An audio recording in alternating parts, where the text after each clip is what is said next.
అని అంటున్నారు. మరి మన అల్లు అర్జున్ గారికి కూడా స్వాగతం, సుస్వాగతం, hearty welcome sir. Icon star Allu Arjun గారికి సగౌరవంగా స్వాగతం పలుకుతున్నాము. And also we have our rowdy boy Vijay Deverakonda. Vijay దేవరకొండకి కూడా ఘన స్వాగతం పలుకుతున్నాము. And to all the directors, producers, technicians అందరికీ కూడా సాదర స్వాగతం పలుకుతూ ఉన్నాము.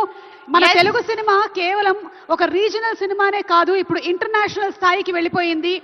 హాలీవుడ్ లో ఉండేటువంటి డైరెక్టర్స్ కూడా మన తెలుగు సినిమా గురించి మాట్లాడుతున్నారు అంటే అది అతిశయోక్తి కాదు. అక్కడ జరిగేటువంటి ఫిల్మ్ ఫెస్టివల్స్ లో కానీ లేదా కార్యక్రమాల్లో కానీ మన తెలుగు పాటలు మారుమ్రోగుతున్నాయి అంటే మన మ్యూజిక్ డైరెక్టర్ సత్తా ఏమిటో చాటుతోంది అది. సో ఇందులో పనిచేస్తున్నటువంటి ప్రతి ఒక్కరికి శుభాకాంక్షలను తెలియజెప్తూ ఉన్నాము. మరి ఎస్, ఇప్పుడు ఒక్క సంవత్సరం అవార్డులు ఎలాగైనా ఇవ్వచ్చు, కానీ 14 ఏళ్ల తర్వాత అవార్డులు ఇవ్వడము అంటే అది జ్యూరీ మెంబర్స్ కి కత్తి మీద సాము లాంటి పని. మరి అలాంటి జ్యూరీ మెంబర్స్ కి ఇప్పుడు సత్కార కార్యక్రమం జరగబోతుంది.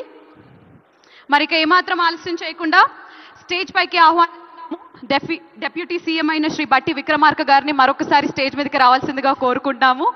సార్, మీరు ఈరోజు మమ్మల్ని మన్నించి వేదిక మీదకి వచ్చి కొన్ని అవార్డ్స్ ని ఇంకా ప్రెజెంట్ చేస్తూనే ఉండవలసిందిగా రిక్వెస్ట్ చేస్తున్నాము. ఎందుకంటే ఇది 1 సంవత్సరం 2 సంవత్సరాలు కాదు, 14 సంవత్సరాలకి సంబంధించినటువంటి awards.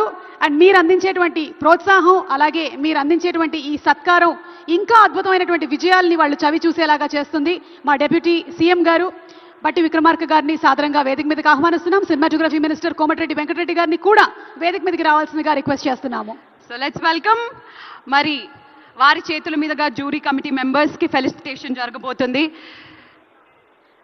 Jury committee chairman Shri ఎం మురళీమోహన్ గారిని సాదరంగా వేదికపైకి ఆహ్వానిస్తున్నాము.